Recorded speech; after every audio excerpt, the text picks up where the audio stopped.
계속해서 하나님께서 엘리사를 통해서 역사하신 내용들이 나옵니다. 오늘 우리가 읽은 본문 8장, 열왕기하 8장 1절부터 15절까지 보면 어찌 보면은 작은 한 여인의 이야기하고 또 큰 한 제국의 이야기하고 두 이야기가 함께 나옵니다. 서로 얼핏 연관성이 없는 것 같은 이야기예요. 그 북왕국 이스라엘의 한 작은 마을에 있었던 여인의 이야기, 또 아람이라는 이스라엘 북쪽의 큰 나라의 왕이 바뀌는 사건이 나오는데 두 사건에 공통점이 있습니다. 그 공통점이 뭐냐면 하나님의 역사하심이에요. 하나님은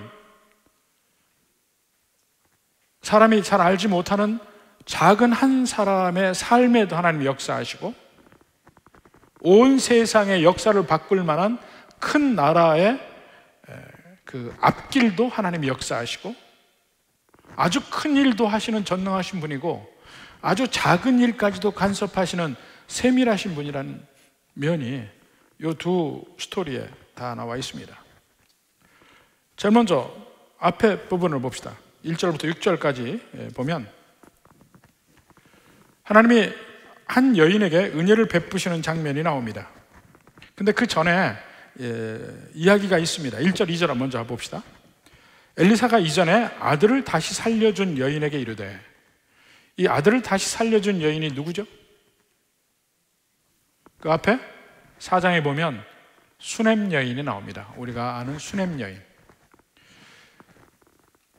수넴 여인에게 아들이 있었는데 아들을 다시 살려주는 내용이 그 4장에 나오는데, 그 여인에게 이르되 너는 일어나서 내 가족과 함께 거주할 만한 곳으로 가서 거주하라.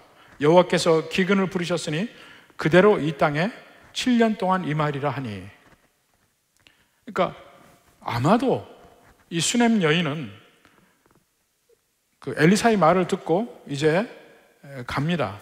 그러니까 여인이 일어나서 2절에 보니까 하나님이 사람의 말대로 행하여 그의 가족과 함께 가서 블레셋 사람들이 땅에 7년을 우거하다가, 그러니까 요새 말로 하면 우리나라가 너무 힘들고 앞으로 7년 동안 기근이 드니까 딴 나라 가서 살다 오라 하고 얘기해서 지금 다른 나라로 이민을 간 겁니다. 블레셋으로 가서 7년 동안 이민 가서 살았던 얘기입니다. 그러니까 수넴 여인의 이야기가 열왕기하 4장에서 끝나는 줄 알았는데 그게 끝나지 않고 한 번 더 그의 삶에 개입하시는 면을 봅니다.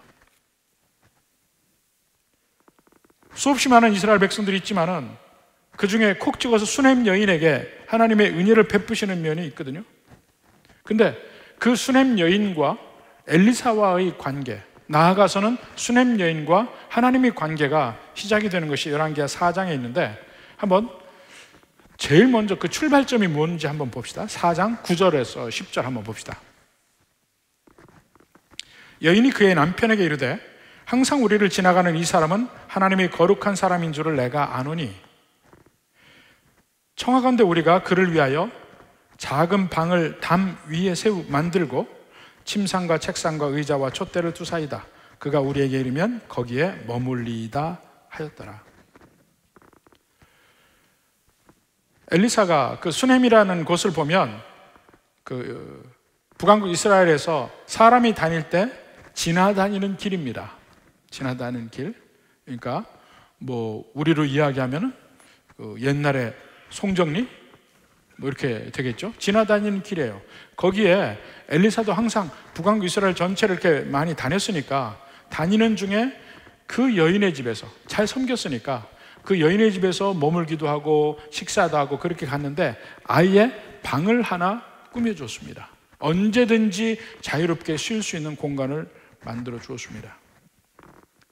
그러니까 바로 그 다음에 그 호의를 받은 엘리사가 혹시 이 집에 필요한 것이 없나 하고 물어보죠. 자기의 사환인 게하시에게 물어봅니다. 그러니까 게하시가 하는 말이 이 집에 아들이 없습니다. 그래서 수넴 여인에게 이야기합니다. 내년 이맘때에 아들이 있으리라. 정말 그 가정에 아들이 생깁니다. 그러다가 어느덧 좀 큰 상태에서 아들이 갑자기 병이 들었어요. 무슨 병인지 모르지만 머리가 아프다고 쓰러져서 죽게 됩니다.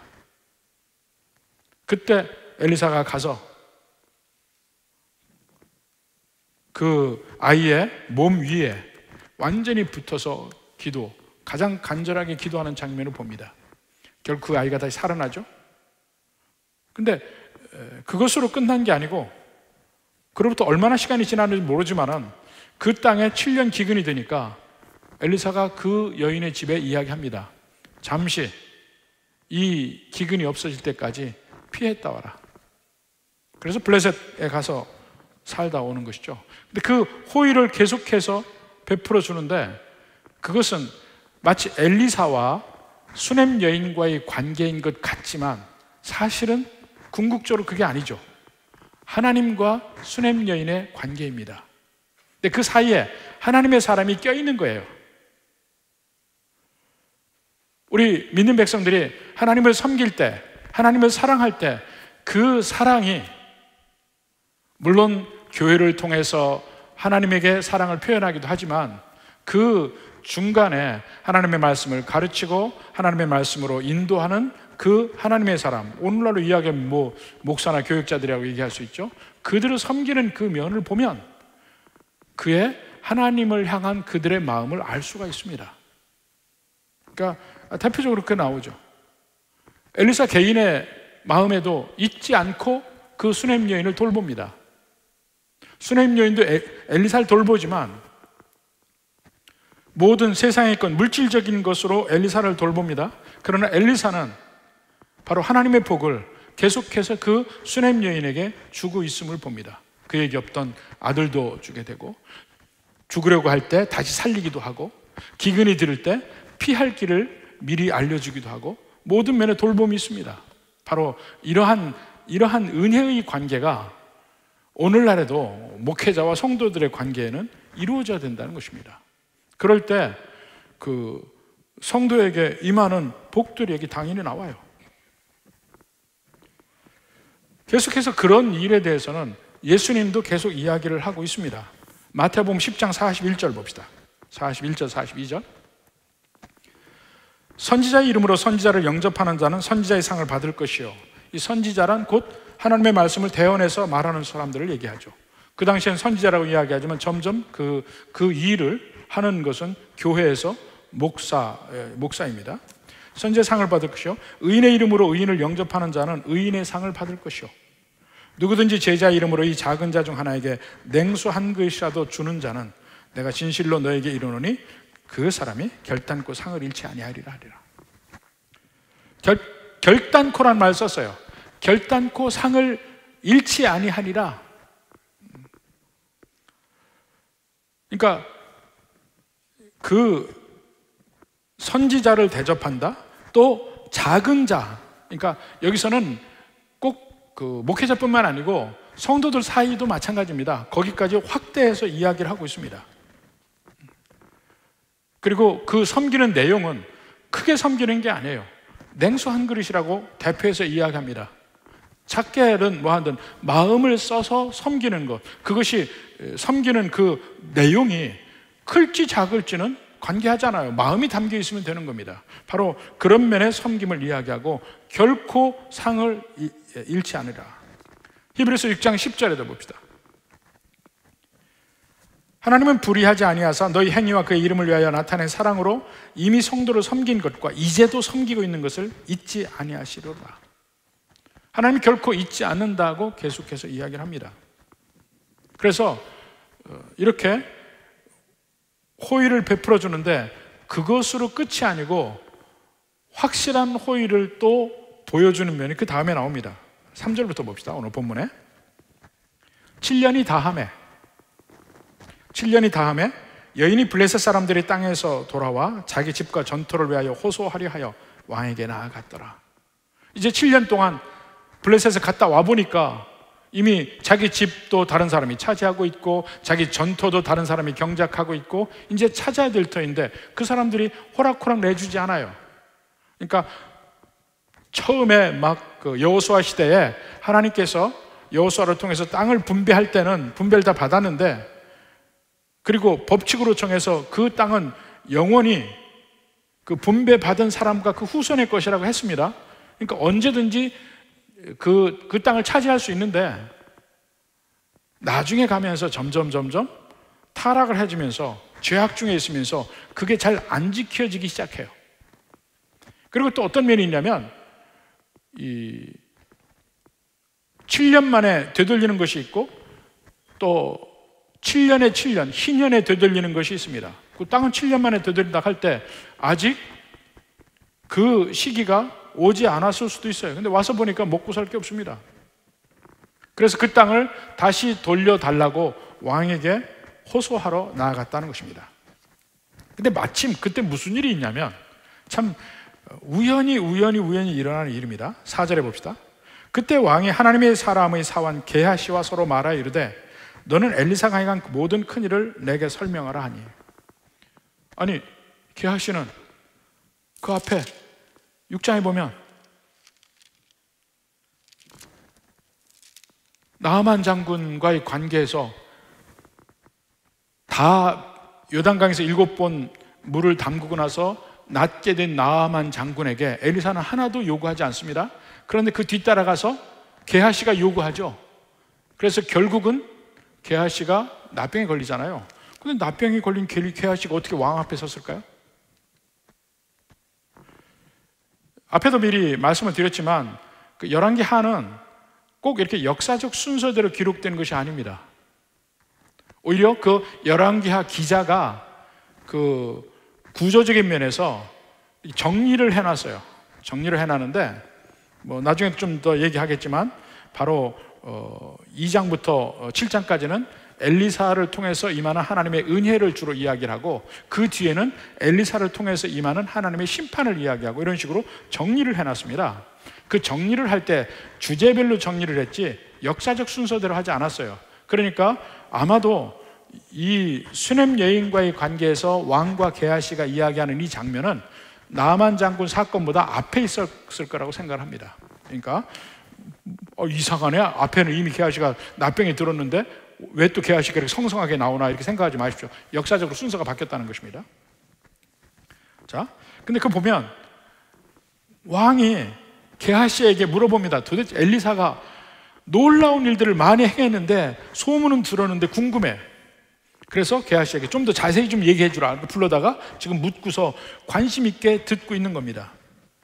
그러니까 게하시가 설명을 해요. 5절에 보니까 게하시가 곧 엘리사가 죽은 자를 다시 살린 일을 왕에게 이야기할 때에 그 수넴 여인의 아들을 살리신 그 내용을 왕에게 재밌게 이야기를 했겠죠.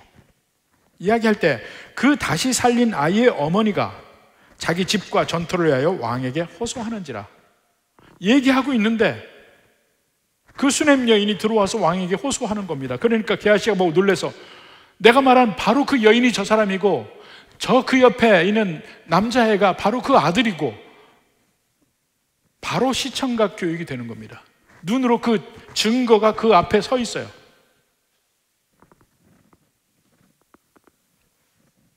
그러니까 5절 하반부에 보면 얘기하죠. 게하시가 이르되 내 주 왕이여 이는 그 여인이요 저는 그 아들이니 곧 엘리사가 다시 살린 자니이다. 하나님의 놀라운 능력이 엘리사를 통해서 일어났다는 것이 산 증거가 바로 왕과 게하시 눈앞에 나타난 겁니다. 그러니까 뭐 이보다 더 확실한 증거가 없죠. 하나님의 크신 능력에 대해서. 사실 그 뒤에도 보면 이 왕은 하나님을 신뢰하거나 하나님을 믿는다거나 이런 사람이 아닙니다. 그런데 워낙에 실제 죽은 자가 살린 그 증거가 앞에 있기 때문에 그 면에 대해서는 인정을 하는 겁니다. 그래서 감탄하고, 그래서 그 왕이 그 여인의 뜻을 들어주게 줍니다. 6절에 보니까 왕이 그 여인에게 물으매 여인이 설명한지라 왕이 그를 위하여 한 관리를 임명하여 이르되, 한 관리를 임명한다는 것은 그 일을 기필코 이룬다는 면이 됩니다. 아주 책임 맡은 사람이 하나 있으니까. 그 여인에게 속한 모든 것과 이 땅에서 떠날 때부터 이제까지 그의 밭의 소출을 다 돌려주라 하였더라. 타이밍이 이렇게 절묘할 수가 없죠. 그러니까 그 여인은 여인대로 자기가 원하는 거 다 받았고 오히려 그보다 더한 것을 받았습니다. 더한 게 뭡니까? 자기 집과 전토를 돌려받으려고 했지만 그 없는 7년 동안 난 소출까지 받을 줄은 생각지도 못했어요. 훨씬 더 크게 다 돌려받게 됩니다.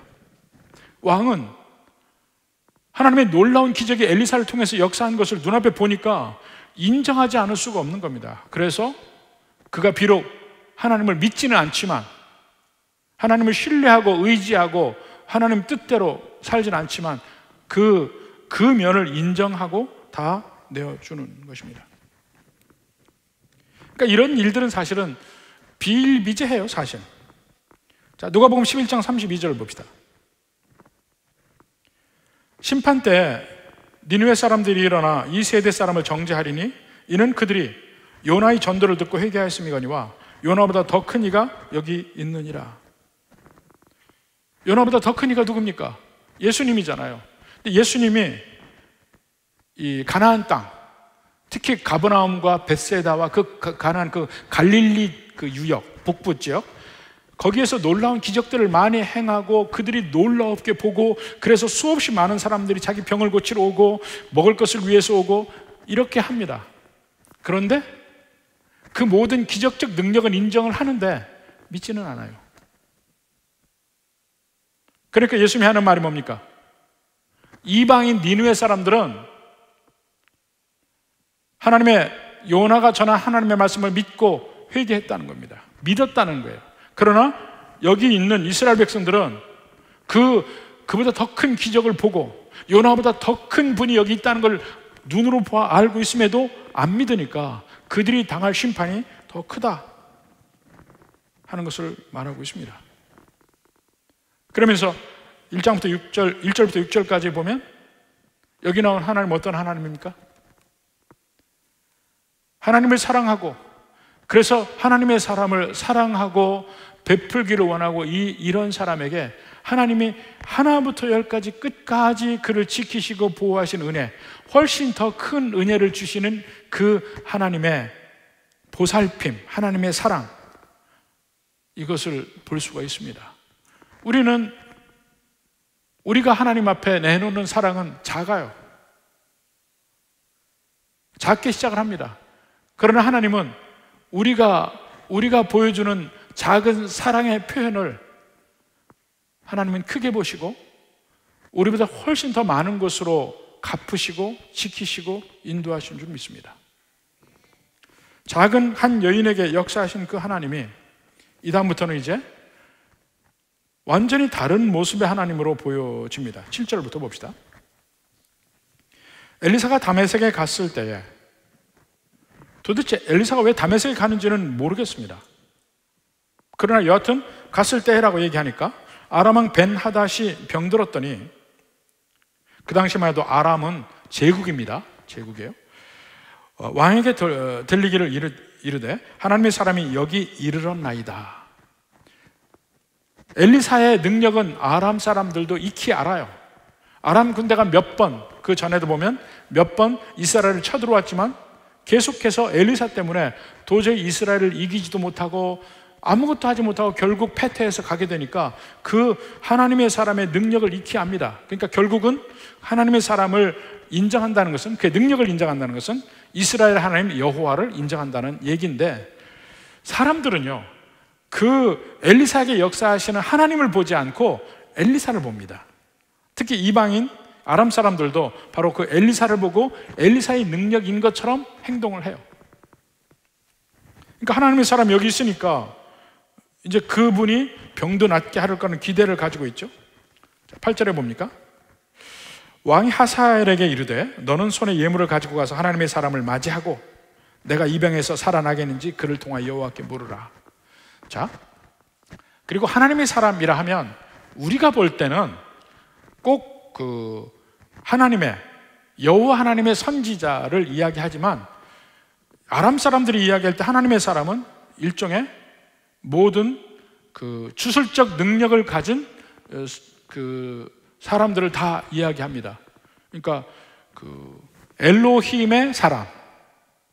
근데 그 엘로힘이 이스라엘 백성들이 이야기하는 여호와인 줄은 그들은 몰라요. 여하튼 신에게 붙들린 바 되어서 능력을 행하는 그 사람 엘리사를 보는 겁니다. 그래서 하나님의 사람이라고 보통 이야기를 하고 있는데, 그러니까 그에게 많은 선물을 가지고 합니다. 9절에 보니까 다메섹의 모든 물품으로 예물을 삼아가지고 낙타 40마리, 낙타 40마리면요 엄청나게 많은 물건 가져간 겁니다. 낙타 한 마리에 실을 양이 몇십 킬로가 되거든요. 그러니까 엄청난 거예요. 그러면서 묻습니다. 그 아람 왕 베나닷의 병이 낫겠나이까 물어봐요. 그러니까 10절에 엘리사가 이야기합니다. 너는 가서, 이제 하사엘이 왔죠. 너는 가서 그에게 말하기를 왕이 반드시 나으리라 하라. 그러나 여호와께서 그가 반드시 죽으리라고 내게 알게 하셨느니라. 요면이 좀 묘하죠. 이걸 어떻게 받아들여야 될까? 보통 두 가지로 얘기를 합니다. 한 가지는 왕의 병이 나으리라 한 말도 진실이라, 그래서 다른 일이 아무것도 없으면 왕의 병은 지금 엘리사가 한 말대로 나을 것인데 그 중간에 하사엘이 그를 죽이니까 그가 죽는다, 이런 면으로 해석할 수 있고, 두 번째는 낫지 않고 죽는데 거짓으로 왕을 속인 면이 있다. 근데 그냥 낫는다고 그냥 보고를 하라, 이런 면으로도 해석을 할 수 있습니다. 근데 어떤 쪽으로 해석을 해도 문제점은 조금 있어요. 그러나 어떤 쪽으로 해석을 해도 우리가 한 가지 확실한 것은 아람 왕은 베나닷은 죽을 것이고 그 이후에 하사엘이 왕이 될 것은 확실하게 이야기한 겁니다. 그것만 보자고요. 이제 여기가 아까도 얘기했지만 엘리사의 사역의 터닝 포인트입니다. 변곡점이에요. 이제까지는 계속해서 엘리사를 통해서 하나님이 이스라엘에게 은혜를 베푸시고 이스라엘을 살리시고 이스라엘을 구해주시고 이스라엘에 있는 여러 사람들을 구했습니다. 수넴 여인을 구하고 수넴 여인의 아들을 구하고 또 선지자의 제자들을 구하고 끓는 수프에 독이 들어갔을 때도 그 구하고 또 도끼가 빠져도 구하고 다 은혜를 베푸는 장면이 쭉 나왔어요. 근데 지금부터는 이제 엘리사를 통해서 하나님의 심판이 임하는 면을 보여주고 있습니다. 이 열왕기상 끝에 보면 엘리야가 이제 모든 사역을 마쳐야 될 때가 됐습니다. 그때 하나님이 엘리야에게 하는 말이 있죠. 이제 너는 가서 내 사역에 바톤을 넘기라고 이야기할 때가 있습니다. 그때 엘리야에게, 하사엘에게, 예후에게, 엘리사에게 기름을 부으라고 이야기합니다. 이 세 사람에게. 근데 엘리야는 엘리사에게만 기름을 붓고 끝났어요. 이 다음에 이제 하사엘과 예후가 남았는데, 자, 하사엘은 아람의 새로운 왕조를 세우는 사람이 하사엘이고, 북왕국 이스라엘의 새로운 왕조를 세우는 게 예후입니다. 그게 전부 엘리사를 통해서 새롭게 일어납니다. 그러니까 그 전의 왕조는 다 하나님의 심판을 받게 되는데, 오늘 그전 왕조가, 그 아람 왕조가 하나님 심판받는 바로 그 면이 오늘 여기에 나옵니다. 그래서 이스라엘에 드디어 이제 이스라엘의 그 죄 가운데 계속 있는데 은혜의 시대는 지났고 이제는 심판의 시대가 오는 것을 다시 한번 이야기하고 있습니다. 그러니까 계속해서 이제까지 참으셨어요. 그러니까 이 사무엘 상하, 열왕기 상하가 전부 다 계속 이스라엘 백성들이 죄를 지음에도 불구하고 하나님이 참으셨다가 마침내 그 죄가 넘쳐서 마침내 하나님의 심판을 받게 되는 그 과정을 보여주고 있습니다. 그 변곡점이 지금 여기에 있습니다. 그래서 오늘의 강조점이 뭐냐면 11절, 12절이에요. 보면 11절부터 봅니다. 하나님의 사람이 그가 부끄러워하기까지 그의 얼굴을 쏘아보다가 우니, 엘리사가 웁니다. 하사엘은 지금 자기 왕 베나닷의 그 생사 여부를 물으려고 지금 왔는데 그 하사엘이 얼굴을 쏘아보듯 보면서 웁니다. 그러니까 12절에 하사엘이 말합니다. 내 주여 어찌하여 우시나이까? 그러니까 엘리사가 대답하되 내가 이스라엘 자손에게 행할 모든 악을 내가 알미라. 내가 그들의 성에 불을 지르며 장정을 칼로 죽이며 어린아이를 맺히며 아이벤 부녀를 가르리라.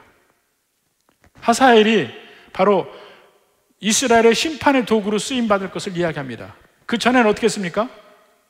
아람 군대가 이스라엘을 공격해도 엘리사를 통해서 아람 군대를 물리쳤습니다. 그런데 이제는 새롭게 왕조로 세우는 하사엘이 공격할 때는 이스라엘이 고통을 받게 된다는 얘기를 합니다. 그러면서 그 심판의 예언을 하면서 웁니다. 그 운다는 면이 뭘까요? 그러니까 그렇게 우니까 하사엘이 내가 어떻게 그런 일을 행하겠습니까? 하고 황당해서 대답을 하죠. 13절에 보니까 하사엘이 이르되 당신의 개 같은 종이 무엇이기에 이런 큰 일을 행하오리까? 엘리사가 말하기를 여호와께서 내가 아람 왕이 될 것을 내게 알게 하셨느니라. 네가 왕이 된다는 겁니다. 그러면서 너희 그 왕 벤하닷이 죽을 건데 낫겠나이다 하고 대답을 가서 얘기하라 하고 얘기해 준 겁니다. 그러니까 하사엘이 가서 왕이 반드시 살아날 겁니다 라고 얘기를 전해줍니다. 그렇지만 그 다음 날 하사엘이 그 왕 베나닷 왕을 죽입니다. 바로 그것으로 끝나죠. 드디어 엘리사가 예언한 대로 하사엘이 행합니다.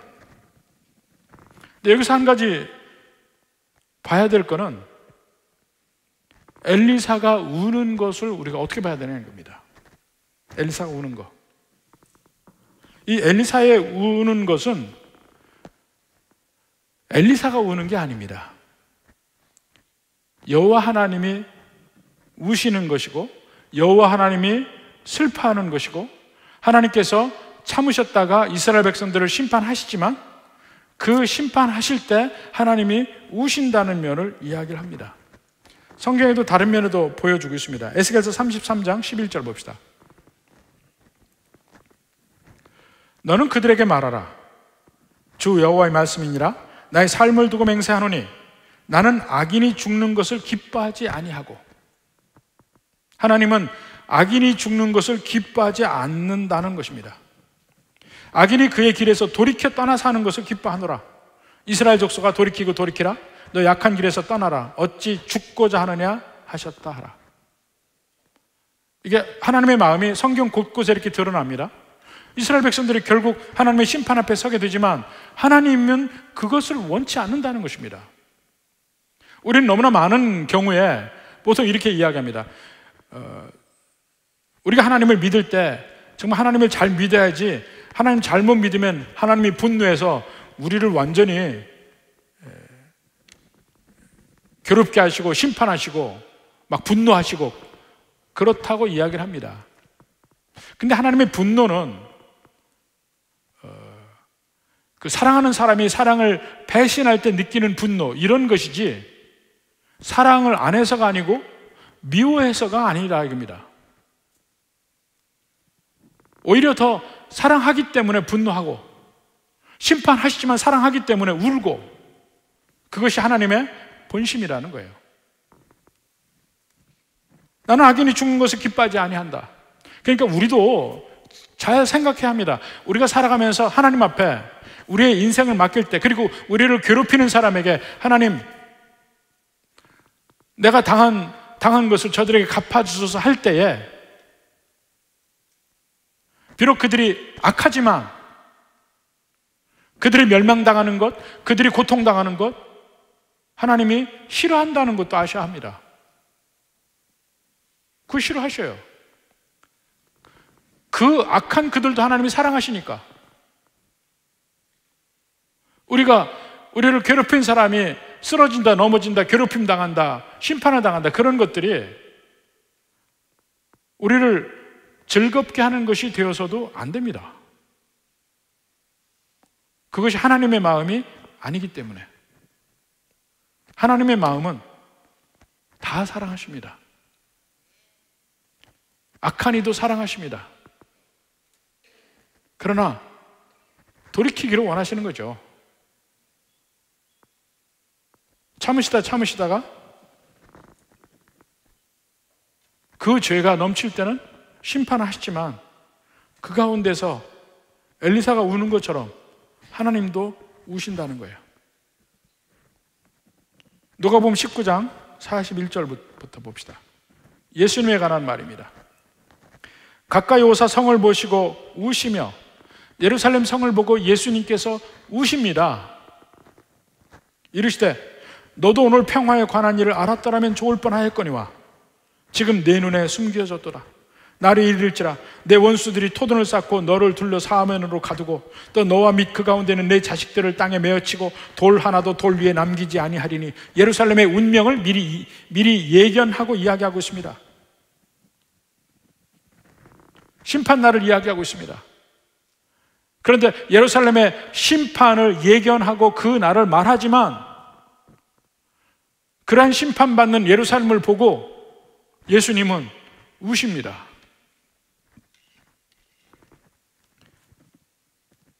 그래서 어느 신학자는 그런 얘기를 합니다. 심판날에 하늘에서 떨어지는 불과 유황은 젖어 있을 것이다. 그것은 하나님의 눈물이다. 그랬습니다. 그것은 하나님의 눈물이다. 지금 엘리사의 예언을 받는 하사엘은 엘리사의 예언을 듣고 신이 났을 겁니다. 갑자기 없었던 꿈이 생겼어요. 내가 이제 아람 왕이 될 것이구나. 하나님이 사람이 내게 아람 왕이 된다고 했어. 그가 엘리사가 예언한 이스라엘을 잔혹하게 멸망한 그 심판한다는 그 면은 이미 다 머릿속에 없습니다. 그건 나중 얘기예요. 내가 아람 왕이 되는구나. 그 꿈을 품고 가서 엘리사가 말한 대로 왕이 나을 거라고 얘기합니다. 하고는 혼자 그 꿈대로 이루어 갑니다. 이튿날 가서 그 아람 왕 베나닷을 자기가 죽이죠. 하사엘은 그런 면에서 신이 났다니까요. 꿈이 부풀었고. 그러나 엘리사는 그 모든 일이 이루어짐을 보면서 우는 거예요. 하나님의 심판의 도구로 하사엘을 세웠지만 그가 행할 심판에 대해서는 슬퍼하고 있습니다. 다시 말하지만 하나님의 심판에는 통쾌함도 없고 기쁨도 없습니다. 이러한 하나님의 마음을 우리가 바로 이해해야 합니다. 하나님의 사랑이 어떠한 것인지, 하나님의 원수도 어떻게 사랑하시는지, 그러면서 간절하게 돌아오기를 기다리는 아버지의 마음이 무엇인지를 이야기를 합니다. 수없이 많은 탕자들이 아버지 앞에 돌아옵니다. 그렇지만 수없이 많은 더 많은 탕자들이 아버지에게 돌아오지 않습니다. 그리고는 심판의 길을 가지만 그들을 위해서 하나님은 그 아버지는 우신다는 거예요. 우리가 우리의 삶 속에서 살아가면서 그 하나님의 마음을 안고 가느냐? 왜 수없이 많이 있는 믿지 않는 백성들을 무심하게 쳐다보고 사느냐? 하나님의 마음을 안다면. 하나님의 심판에 대해서 하나님을 그냥 두려워하고, 하나님은 잘못하면 때리는 분이라고 생각하고, 왜 그렇게 하느냐 이거예요. 하나님이 얼마나 우리를 사랑하시고 나를 사랑하는데, 그 사랑 속에서 간절하게, 아까 에스겔서 말씀처럼 하나님은 우리가 그냥 죽는 거 기뻐하지 않아야 하십니다. 악인이 죽는 것도 기뻐하지 않으십니다. 돌아오기만 바랍니다. 그 주님의 마음을 더 확실하게 좀 분명하게 이해를 하고 그 주님의 마음과 함께 세상을 바라보고 다른 사람을 바라보고 내 인생을 바라보고 할 수 있기를 주님의 이름으로 축원합니다.